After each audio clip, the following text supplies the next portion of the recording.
17 years old, you were on an automobile trip, Yeah. and you got in an accident. Yeah. Was that in Kansas City? That was between Kansas City and Jeff City, Missouri. Oh, playing a gig or something? Yeah, it was going on a Thanksgiving gig. Oh, I see. And there was an accident. And what happened? You broke how many ribs? I broke 3 ribs. I had a spine fracture. That's an awful thing to happen to you at that age, you know? Oh, yeah, it was. I mean, everybody was so afraid that I wouldn't walk erect no more, but everything was all right. And, Well, look, what happened? You say then you got a job yeah. and you studied? In Jefferson, yeah. In Jefferson? I got a job in this place where he owned. But prior to that, this is when they were laughing at me.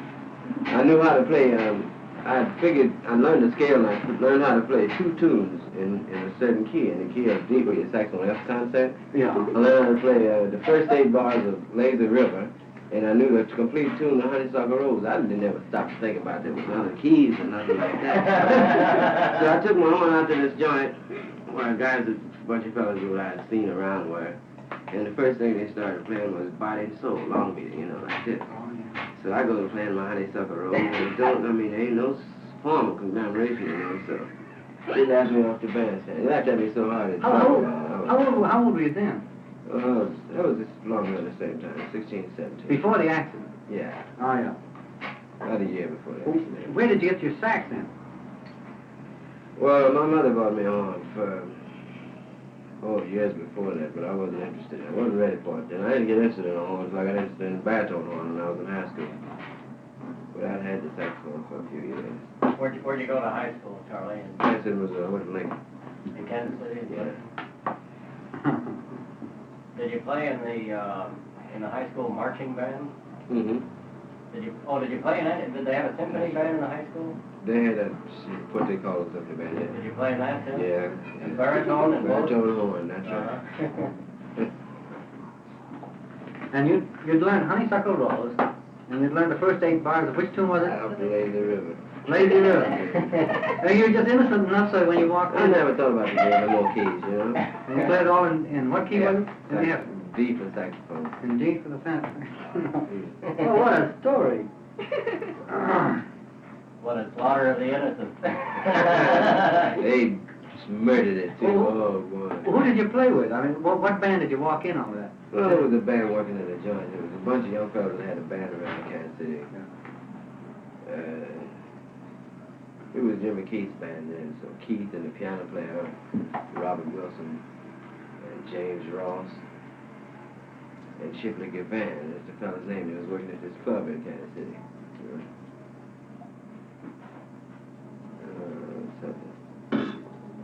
Well, so after that, you decided, I'm going home and work it out?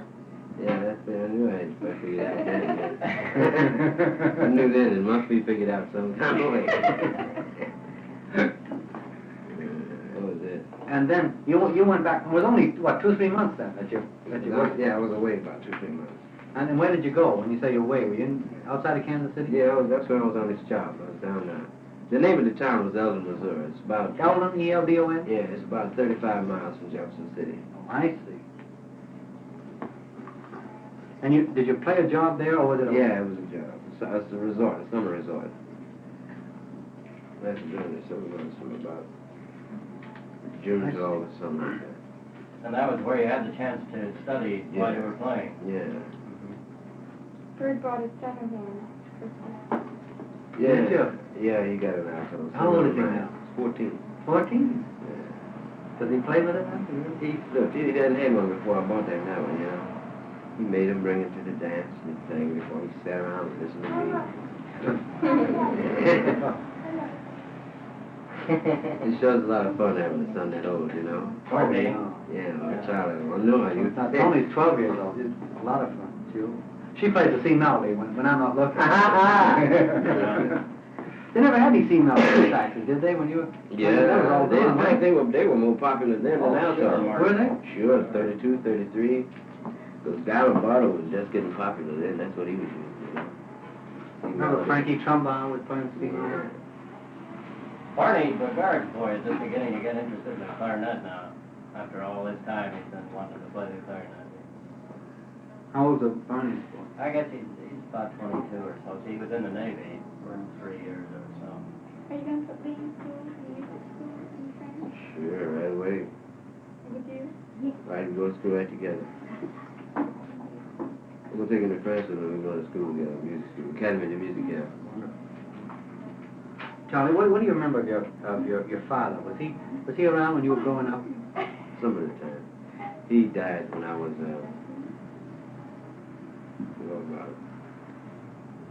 I was married and the baby was born. And what sort of work was he in? What was he doing? He was like, in his active years, he was a waiter on a train, Santa Fe. From Kansas City, Chicago, Los Angeles, back, Florida, back, Texas, back, That's it.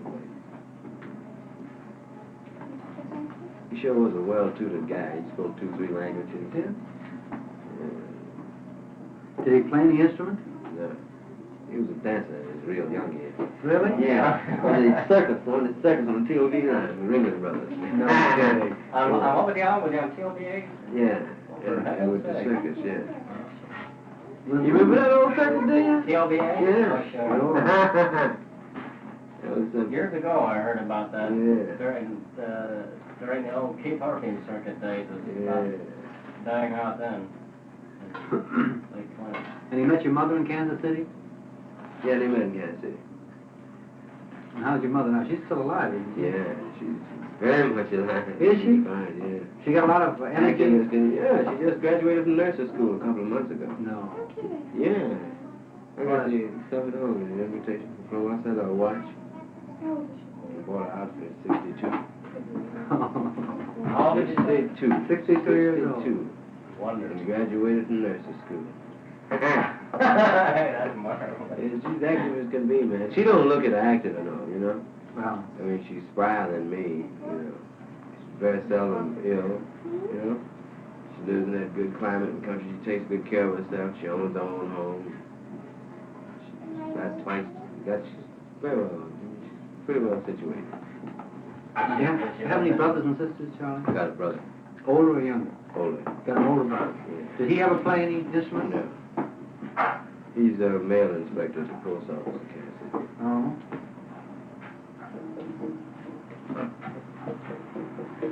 And no sisters. Hi, you know.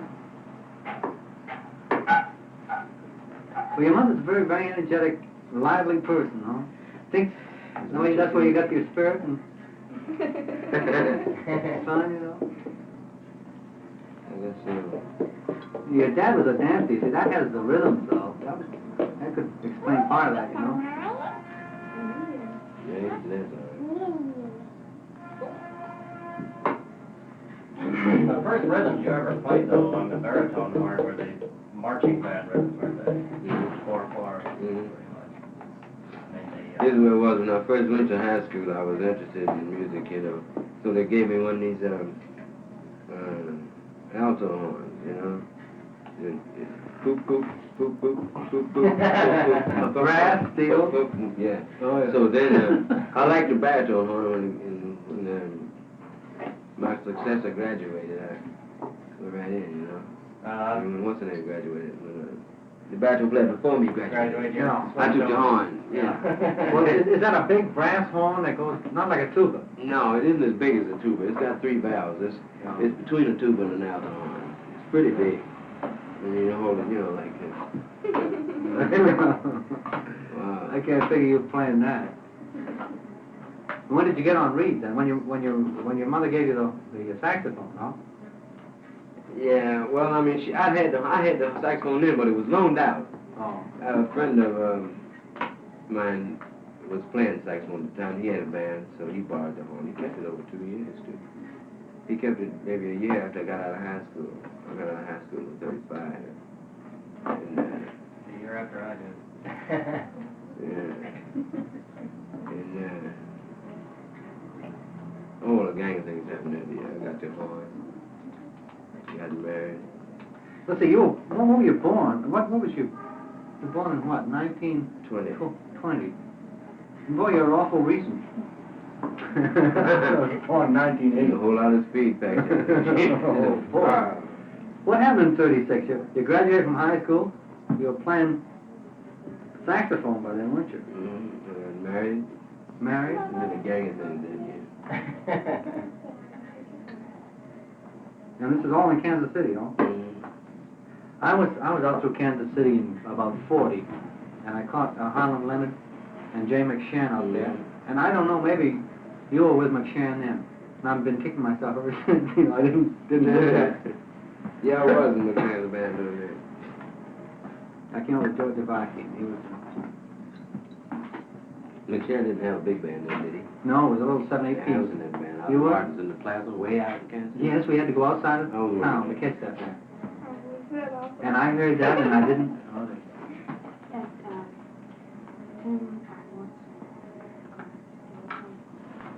yeah, you don't have to whisper, dear. There's no secret. It's not here. We'll go on more beer. We gotta rush the beer. Put in a glass for her, right? And you got no idea where that timing came from, man. That is what. That's damn unusual because at that time was when almost all the kids about your age were so swing band conscious. I can remember that when I was in high school, we used to get a lot of the bands you mentioned tonight, Marshall, for dances because they come out of New York City and you could get them in the middle 30s pretty cheap for one night. And so many of the guys you mentioned tonight, we bought Jimmy Lunsford for $210 for one evening. The whole band? The whole band. Oh. And there was Willie Stevens Bryant, and when Taft Jordan, you remember, was playing with him, and they used to broadcast on Saturday afternoons.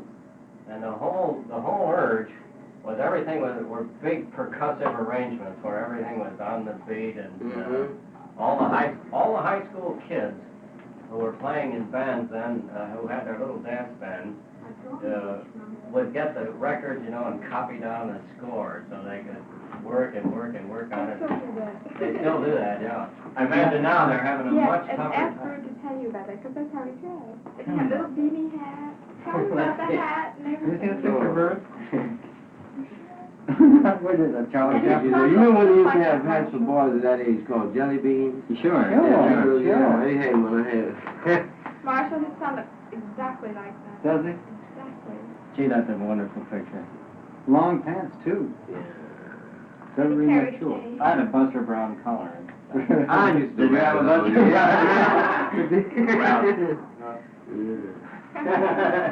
You were 6 years old then, huh? Yeah. Did Leonard get this from your mother? Yeah, he wrote to her for that. Oh, that's wonderful. Yeah, he And that isn't you there, is it?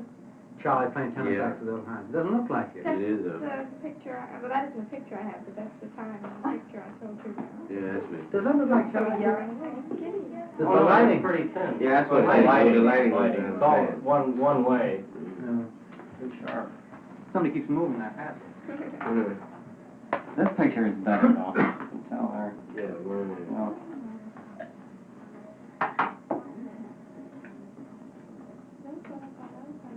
Wow. What's more on that? I want to ask you about some of these recording dates. What happened on them, you know?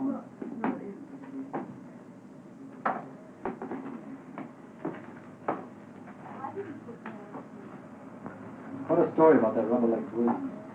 He sure did that. The coffees got confused some kind of way. And I was looking for the coffee that I had because I marked it the container, you know. We had the coffee and a... It was all in containers. They sent out the coffee and sandwiches in a container. It was all in containers, you know. Sandwiches. Everybody was eating the sandwiches. So I set my cup down beside the chair and dropped the benzocaine in it, you know. Yeah. And I just waiting for it to dissolve, get all around. Somehow or another, Rubber Legs gets hungry, and he goes collecting coffees, and he got mixed up with mine. And about 20 minutes later, he was all over the place. Man, you never seen it. An ant don't do nothing to me. Rubber Legs really got busy, you know what I mean?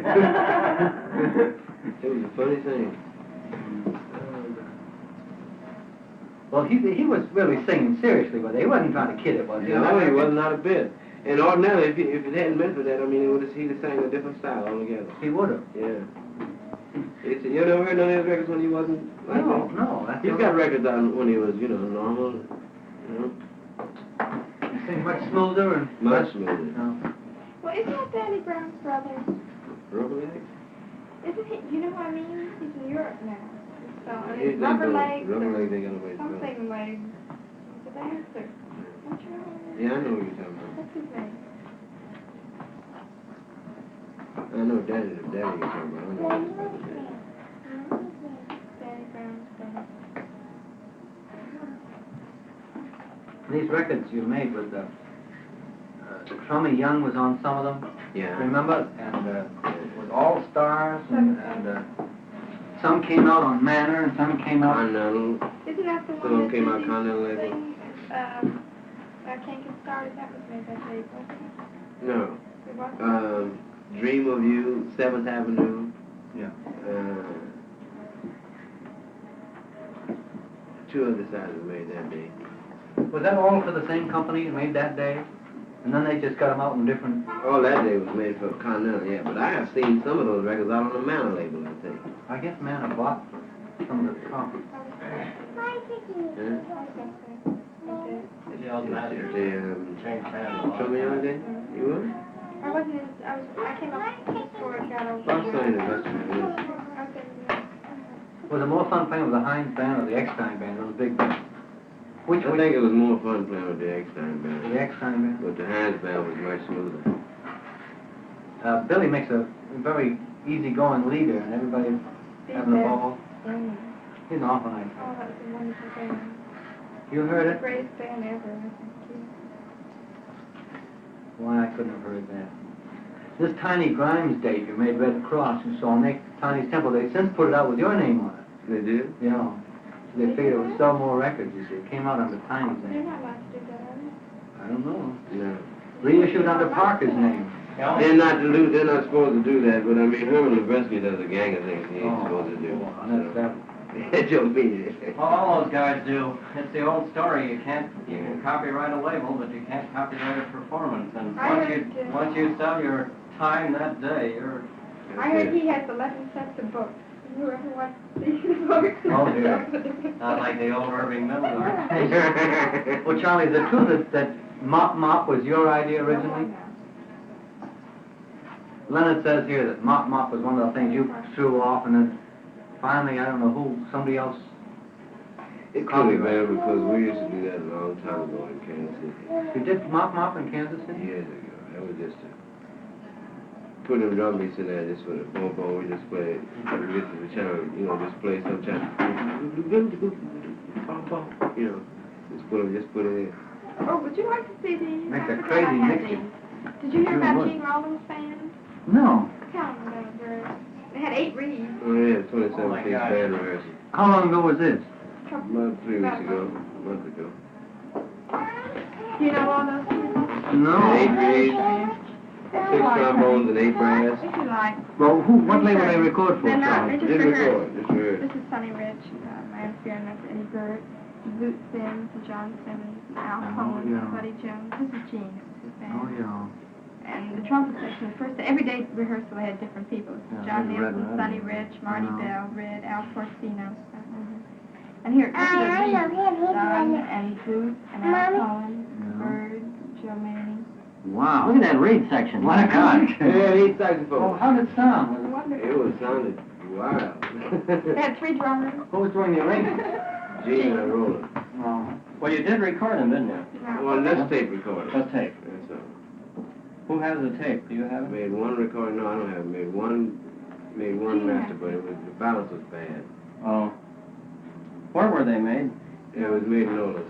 No? Gene has all those stuff. He was recording all the time. It's awful hard to record big sound in New York because there are so few rooms that are good enough Sure. to, You know, at first the theory was that they must have a very toned down room, something with a lot of soft things in it A to real make the dead, acoustics absolutely muffled. dead. That's wrong, man. Because in Europe they have much better balance on records than we do here, and they record in old temples and old cathedrals and old churches and backyards fenced in and everything, you know, with no acoustics whatsoever. Just nothing but a chamber, an echo chamber. And the records come out with a great big sound. With Bird Oh, they playing do. lead. I mean, all these small rooms, they get, particularly in the higher registers, the sound, everything compresses. It gets We squeezed. don't move this one, Mr. Marshall. Yeah, it gets kind of chilly.